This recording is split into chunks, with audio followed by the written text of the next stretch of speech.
Hey, fellow babies, and welcome to the show. What Will Smith himself once referred to as a hell of a lot better than being bitch slapped at some awards ceremony. It's the 42 show. Good job he's not in the chat. And tonight's cheese board of news tonight, we've got Putin. Well, actually, these are the stories we're not going to report, but Putin is dismayed by his young son cosplaying as Disney characters.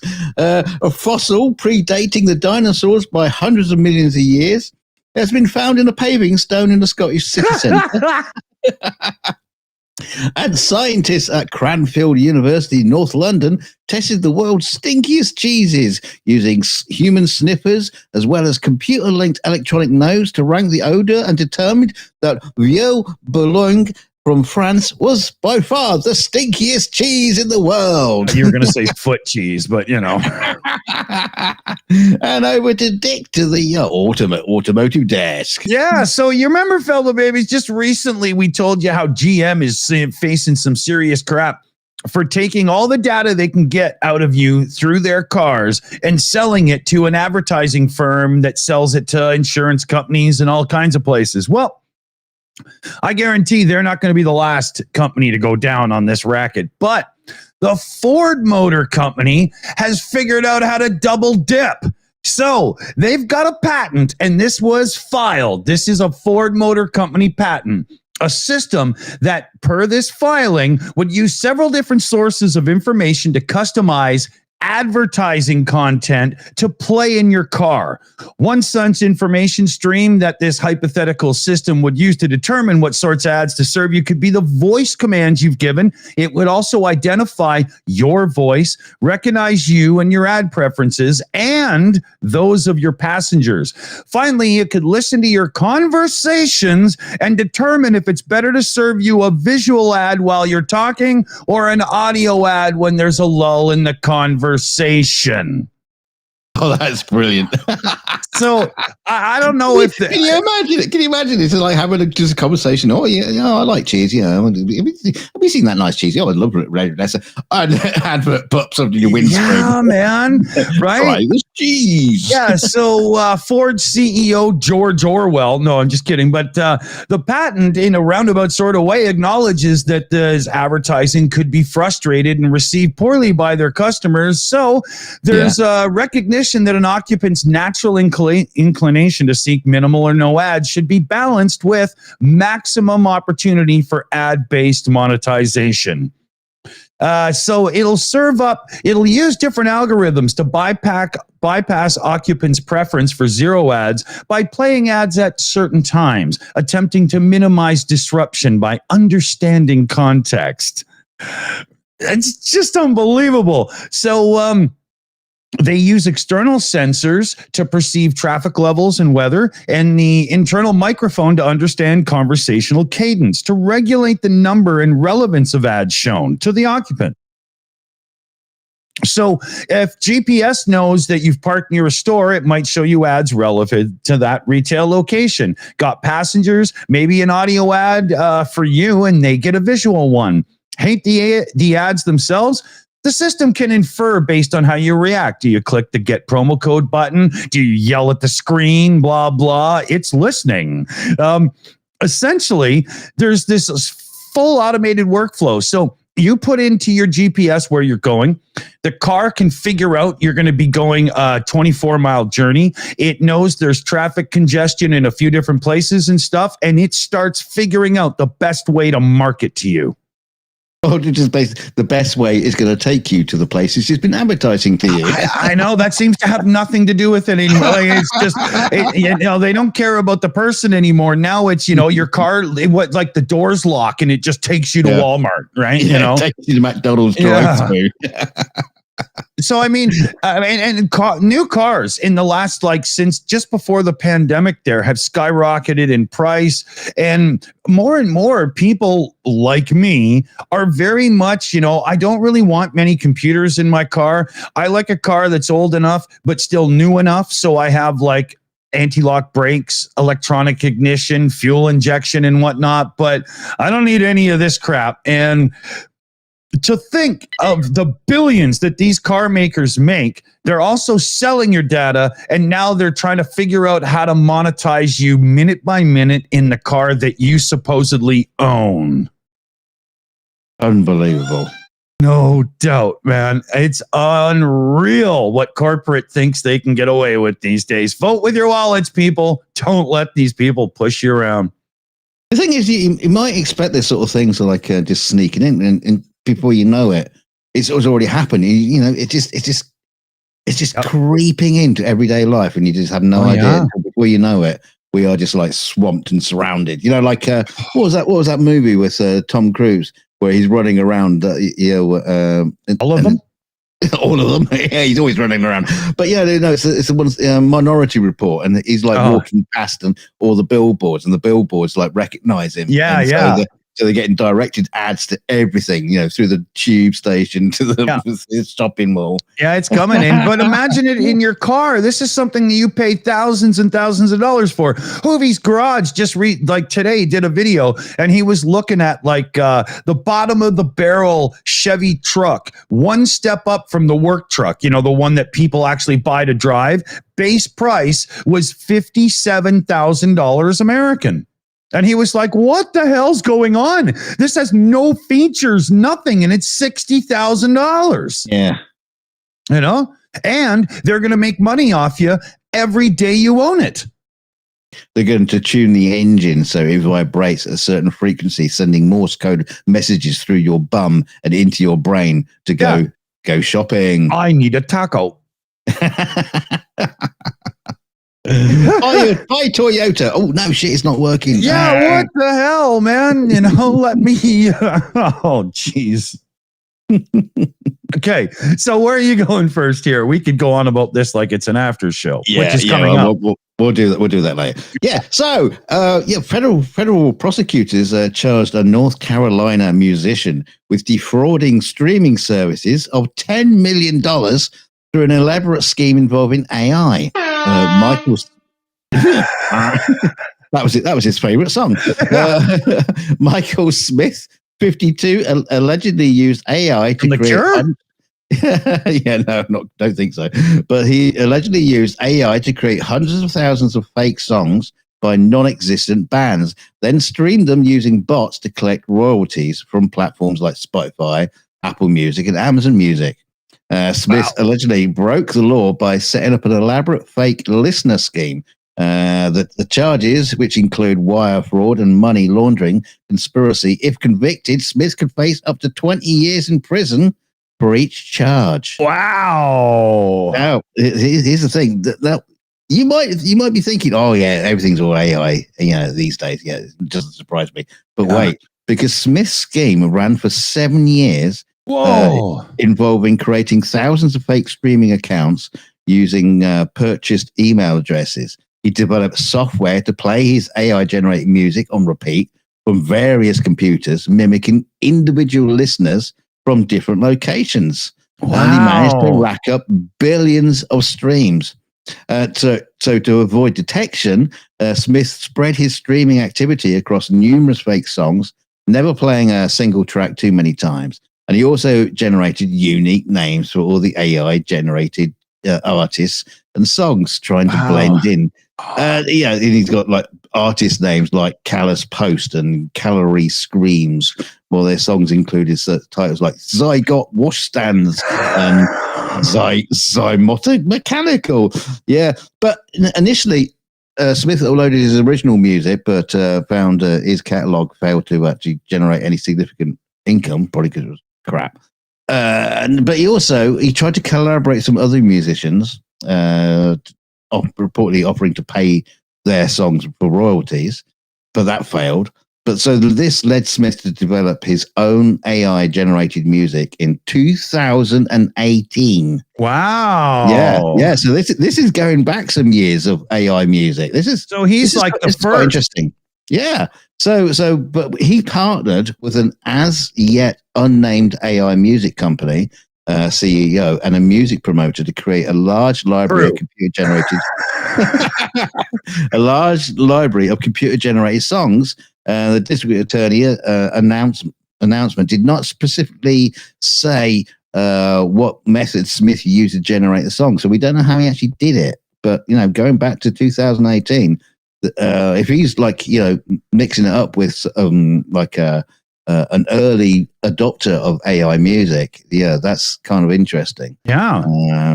But in an email to himself in 2017, Smith calculated that he could stream his songs 661,440 times daily, potentially earning over $3,000 a day and up to 1.2 million annually.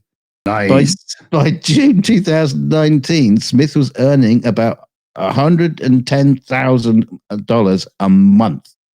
Sharing some of that with his co-conspirators. God, for that kind of money, you can afford a Chrysler Cordoba. Well, they report that that his total was basically like 4 billion streams and about $12 billion in royalties. Wow, since 2019. It's bonkers. Yeah, I almost applaud his efforts. Yeah, I really don't. I'm okay with it. Yeah. Well, he was approached by this, confronted, and basically he asked him about it, and he didn't think he was doing anything wrong. And I suppose in some ways, that's a bit thick. He's kind of like cheating the system, but I'm just like Bitcoin. I just generate it, man. Yeah, it is a bit like that, isn't it? It's just like, well, where's the difference? I'm not too sure. Yeah.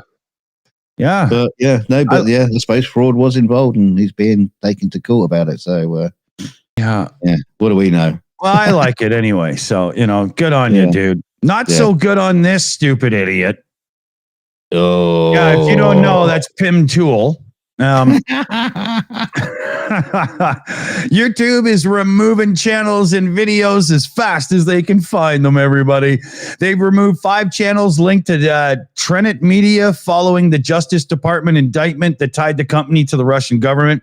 The now defunct media channel hosted hundreds of videos from right-wingers like Ruben and Pim Tool here and Benny Johnson and others, that Canadian blonde idiot and a few other people. They got Lauren Chen and husband Liam Donovan, the DOJ, that were taking money from the Russians to fund this stuff. And as I understand it, there's even copies of Discord messages where these two idiots were laughing about the fact that they knew it was Russian money. Yeah. Yeah. Right. Following the indictment, after careful review, they're terminating the channel. This is YouTube, and 4 other channels operated by its owner as part of our ongoing efforts to combat coordinated influence operations. Again, this is YouTube saying this, right? Blaze Media announced that it had fired Chen and said, she was an independent contractor, but has been terminated. The indictment that was unsealed didn't name any of these people, but internet sleuths were able to put together the information, and we know it's them, so it doesn't really matter. This is part of a broader set of actions as well by Washington this week, aimed at dismantling Russian influence campaigns in the U.S. It's election time, and unfortunately, the MAGA crowd are using a fair bit of this stuff as their rhetoric. So I like the fact that the White House is going after it, and it's unfortunate that a few of the MAGA types see going after it as stifling free speech. I mean, free speech doesn't count when you're using paid ideas and people to foster ideas that go against what's good for the American people as a whole or any nation. Fuck that. Yeah, I'm all into free speech too, especially if I'm getting paid $100 million to do it. Yeah, exactly, man. Sign me that check, baby. No, but seriously, there's been 32 internet domains been seized by the DOJ because of this as well. Some of the operations have been specifically targeting gamers as well as Reddit and 4chan. Of course, it's on 4chan. 4chan is literally the internet's toilet. Never been there. Yeah. And again, if you don't remember from the last time we brought this up, people like Tim Pool that signed up with these guys, they got $100,000 signing bonus, and they were making on average $400,000 a month. Oh, just for your information, Russian Federation, if you're listening, we will accept super chats donations in rubles, but be aware they will be going straight to the Boom Boom Fund. And they're going to have to be big because they're rubles. Like, even as a Canadian, I can say that. My money's worth shit. So, Oh, dear. We got a couple of shout outs here. Demetrius Siganovas came in with a direct donation here.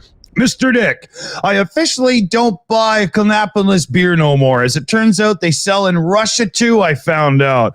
Boo! From now on, it's only Zvitry's beer for me. P.S. I don't work in a brewery or work online. Greetings from Kaunas, Lithuania. Hey, Demetrius. Cool. I bet I screwed up the name of that beer, but I tried, dude. I tried. Hey, thanks for the shout donation there for sure. And then we had Lady Bird 1979 come in as a shill apprentice. Woo! Thank you, Lady Bird. Awesome. 79. Just a little note here. Everybody say hi to PJ in the chat, who is currently laid up in hospital. We are trying to get his penis reattached. We'll be looking into it. Yeah, there was a park ranger who wrestled the penis off of Bigfoot. They got it to the hospital in time, and it's looking good. So yeah, well, it wasn't looking good before Bigfoot got to it, but that's besides the point. But hey, PJ, I hope you're doing good. Hope you're doing good. Everybody's giving some love. Yeah, and don't worry, those tooth marks, I'm sure they'll go away. It's all right. I took my teeth out. What are you talking about? On to our next story. A bit about fake cash, because a Quebec man has been jailed after he admitted to masterminding one of the largest ever series of shipments of Chinese-made counterfeit toonies in Canadian history. Toonies, if you didn't know, are $2 coins. Yeah. So they're worth about 30 cents American. I'm surprised anybody would counterfeit them. Jean-François Giraud from Sorel, Quebec, about, it doesn't matter how far away from Montreal it is, but he was sentenced to 9 months in jail. Judge Foucault also ordered the confiscation of 26,630 dodgy $2 coins. Well, I'm not surprised. That he had imported from the Chinese manufacturer in China. So the federal authorities can oversee their destruction. Okay, wait a minute. This guy's a freaking idiot. He's got about $56,000 worth of counterfeit coins. He had to import them. They had to be made and everything. So he had to pay for them. And he's going to do 9 months in jail. If you do the math, he should have just got a job at McDonald's. What do you think he was buying his burgers with? So Canadian Border Services Agency officers helped the federal agency nab General and his 26,630 fake coins. Some of the coins were intercepted at an international airport, and others were stashed all over his property. The Tap General has prior counterfeiting and fake documents convictions in Quebec courts.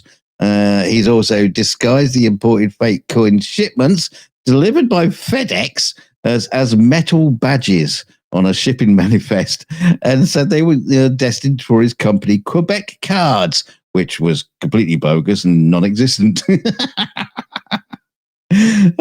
He's had more than a dozen other police arrests dating back to 2001, and he's pleaded guilty to multiple charges, including fraud, theft, identity theft, mail theft, and repeated probation violations. He's been previously been jailed 3 times, including 12 months from 2012. Court records show the guys are just an absolute disaster.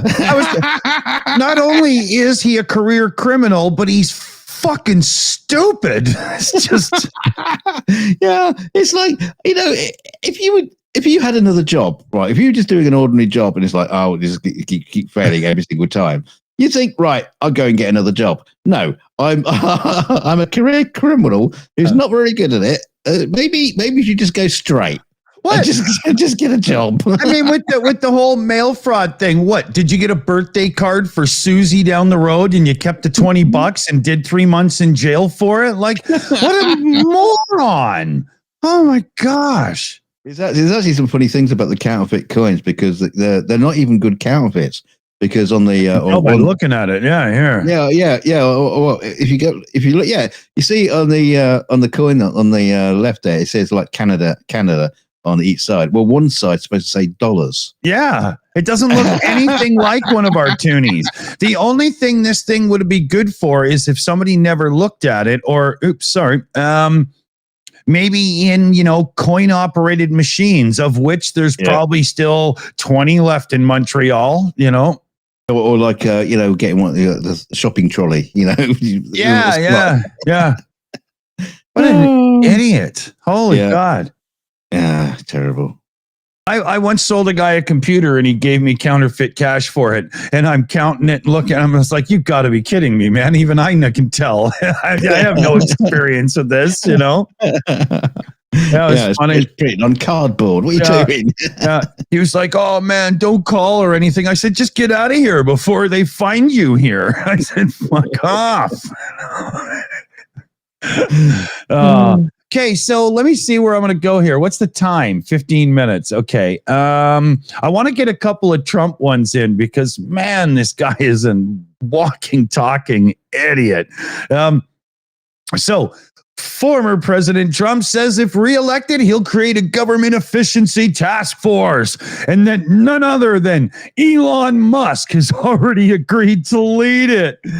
During a speech in New York, that was a speech in New York, Trump said the new efficiency commission would conduct a complete financial and performance audit of the entire federal government. You need to slip the Federation of the United States. And make recommendations. Musk companies are recipients of government spending, with records showing Tesla has received nearly 13% of the EV charging awards granted as part of Biden's administration. And according to another source here, SpaceX, as most of us know, have received billions in federal funding since its inception. So, Trump said, where is it here? Trump says the commission comes at the suggestion of the billionaire CEO himself, who previously showed his interest in such a role during that stupid interview on X. Musk also posted what appears to be an AI-generated image of himself at a podium labeled Department of Government Efficiency. And this is the quote from Musk. I look forward to serving America if the opportunity arises. No pay, no title, no recognition is needed. Well, then why did you tweet it? What about no job? Yeah, right. So during that interview, the former president called Musk one of the greatest cutters ever. And if you don't understand the reference, it means a guy that can go in, buy a company, and cut a third of the workforce. Boom, go home. You're not needed. Well, and cut a third of the value. Oh, more than that. Come on. Right? Oh dear. Yeah, Musk will probably come in and say, let's just float the United States on the stock market. And short. But I will say, there is something to what he's saying there, because most of us have come across government bloat in our lifetime and had to try to navigate and get through it. And it does often seem that there's too many people doing too many things without coordination and contact, and it is kind of a nightmare. But I like the concept of it, but it's like putting Laurel and Hardy in charge. Come on. Totally. Right? Musk would literally show up on the first day with a fucking machete. If I tap you on the shoulder, you don't have a job. The first thing you do is turn up with a sink. What do you do that for? We got another direct donation in. Boom, boom, fun, baby, from Jonesy in the chat. Thanks, Jonesy. Awesome. Thank you very much. Boom, boom, funding it goes. Which right now is pretty much Project 22, the Project Constantine fundraiser. lot of money to try to get sunk into that. So that's what we'll be tossing a good chunk into. Yeah, all those $2 coins you got, the bags of them. Yeah. No, I had to glue pins on them, otherwise they were going to arrest me. To them with the medals. Wow. Okay, so I'm going to move on because if you thought pineapple on pizza was a bad thing, it was a crime. Wait till you hear about Sweden's take on pizza, topped with curry, pineapple, and banana. Fuck. Apparently, Sweden's fascination with bananas is well documented. Apparently, I've not heard anything about that. Where's that come from? What, did Swedes recently descend from the trees? Is this like I have no idea where that came from. But anyway, this is known as the Tropicana pizza, or simply Swedish pizza. No one knows exactly who came up with the idea for this pizza, according to a 2017 tweet of the curators of Sweden. That's an actual thing. Tropicana pizza was originally known as the most Swedish pizza that there is, and for some reason, many Swedes find the combination of curry, pineapple, and banana paired with the smoky, savory flavor of smoked ham irresistible, making banana top pizza one of the most popular pizzas in Sweden. Looks like somebody got sick on a pizza crust. Now, there's a pretty strange thing because when my dad we used to make us curry when I was, because we discovered curry in a weird way. He sort of had it, had this concept because it was a picture on the front of the box because you have sliced banana on top of the curry. So every time we had curry, he had sliced banana on top of it. So yeah, curry and banana is a thing, but on a pizza? But as expected, Swedish pizza has sparked many heated debates on social media, and it should be wiped from the face of the earth. I've had banana curry pizza a few times in Sweden, and it's honestly surprisingly good. Somebody said. Apparently, some establishments in Sweden add their own ingredients to pie, including things like peanuts and shrimp. I like shrimp on pizza. Yeah, but with peanuts? I don't get the peanut thing. That's odd. Yeah. I mean, what you got to say? There's some options of pizza you can have out there. We got the Dick Dawson pizza, which is the beer pizza. There is beer pizza. Very, very, very lacking on the pizza dough, I can imagine. We have, because we're sponsored by the Russian Federation tonight, we have their favorite pizza, cabbage pizza. So I want you. We got paid like $1 million to show that picture, man. It's unbelievable. Yeah, you got paid $1 million to eat it as well. What I want you to do, I want you to come into the comments later on and let us know of some of the strangest pizzas you've ever seen, heard of, or invented. Let us know in the comments, and we will have a fight. In there. All hail anchovies! I'm telling you, they are actually good. So, what was my last article? Trump. Yeah. Right? Yeah. So where should we go? Okay. Oh, Trump.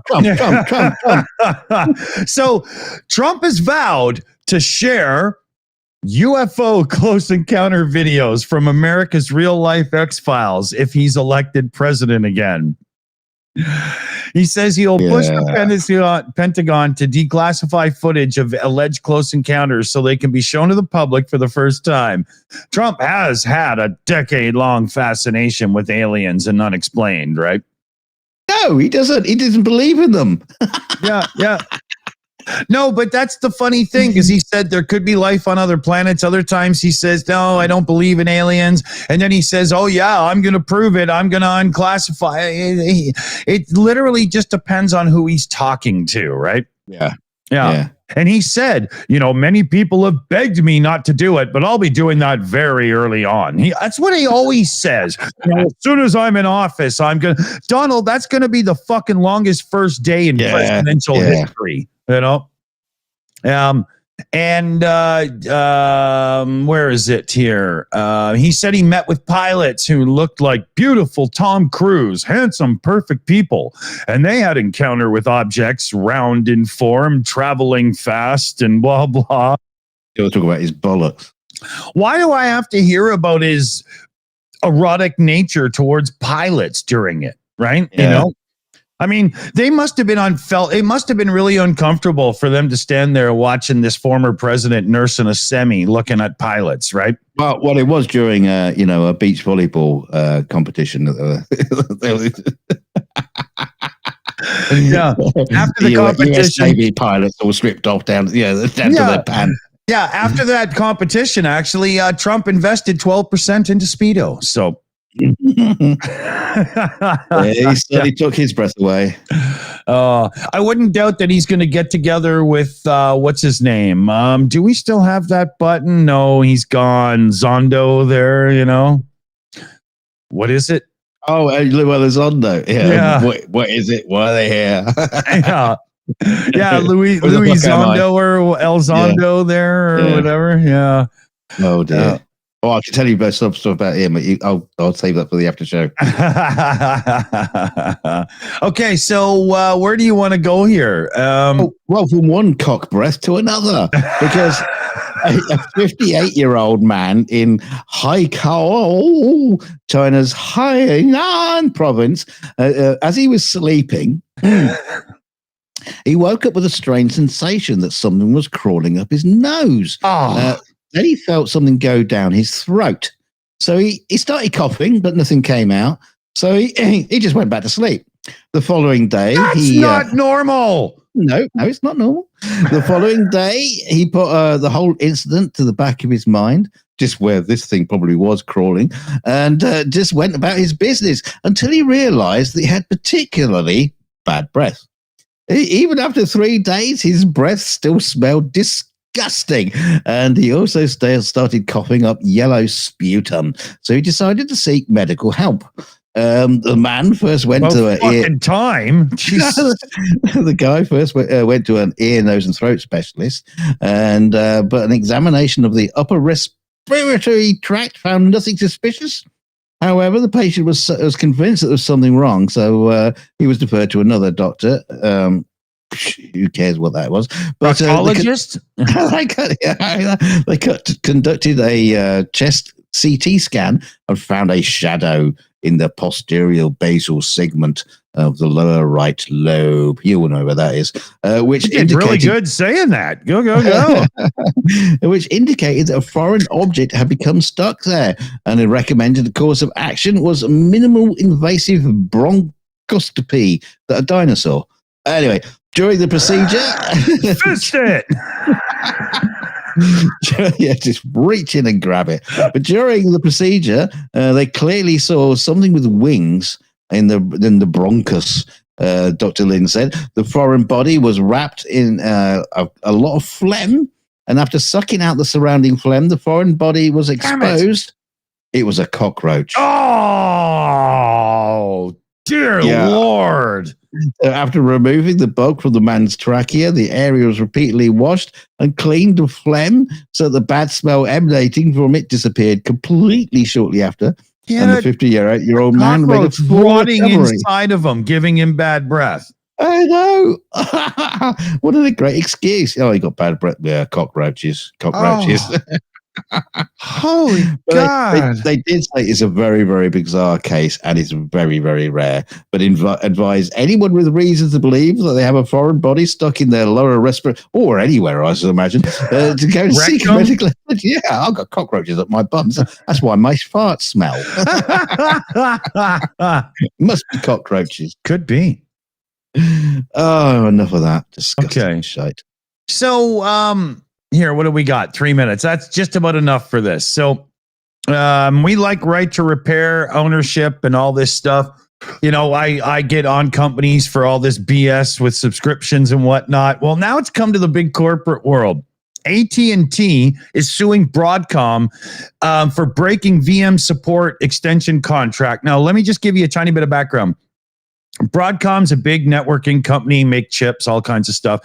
VMware, they make what's called virtualization software. So a big server computer can act like 50 individual computers. And it's a vital technology to everything that runs the background for all this crap we use these days.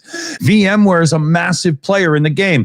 Broadcom bought them about a year ago and has switched the whole thing from fair, good pricing to exasperated cloud charges and whatnot. And AT&T is saying that Broadcom refuses to uphold VM contract with them and is now saying the only way you're going to get support is if you buy into these huge subscription plans. And AT&T's like, screw you, asshole. We've got the contract. And this is going to be a major fight in the way that companies are allowed to treat, well, each other, but then us, as it pertains to this kind of crap. When Broadcom bought VMware, they were under all legal obligation to honor the contracts. And here they are with AT&T, one of the biggest telecoms there is, and they're trying to say, screw you, pay up the way that these companies do to us these days. I hope AT&T destroys them, destroys their stock market value, and Broadcom has to sell VMware off so it can get to a real owner again, because this is like VMware being owned by assholes is a big deal to everybody who enjoys the internet and everything that comes with it. It's a big deal. And it literally comes down to a value of like tens of millions of dollars in subscriptions that Broadcom VMware is trying to hold AT&T hostage over. And it could affect 911 service. It could affect White House call service. Like, it's a huge list of things that could just be disastrous over this. Going to be a big deal. And I hope Broadcom gets one right up the poo chute. Oh, yeah. Yeah. Yeah, I need that VM software to, mimic my 50 computers that are watching the Shills right now. Yeah, exactly. Yeah. How do you think we get any views around here? Every one of you in the live chat's a bot, right? You know. So quick shout out reminders here. We got the after show coming up in like 10 minutes or whatever the hell it is. So stay to the end of the credits. There's a redirect. We'll give you the link as well. Ukraine update tomorrow. Greg Terry's going to be on. We got big updates on those expensive armored Medivac trucks with all the geared jamming and all that crap. You're going to learn all about it. It's really cool. And on Sunday, Annette's got Beyond the Headlines with a couple of great guests. So we got a great weekend of stuff that you can't miss. So stick around. But join us for the after show when we can I already did, but our hair down and have some fun. I'll take my bra off and everything. Oh, no. Please keep the camera off. Well, I'm hitting a button. We'll see you right in a minute with the drinking show. Bye-bye. Oh.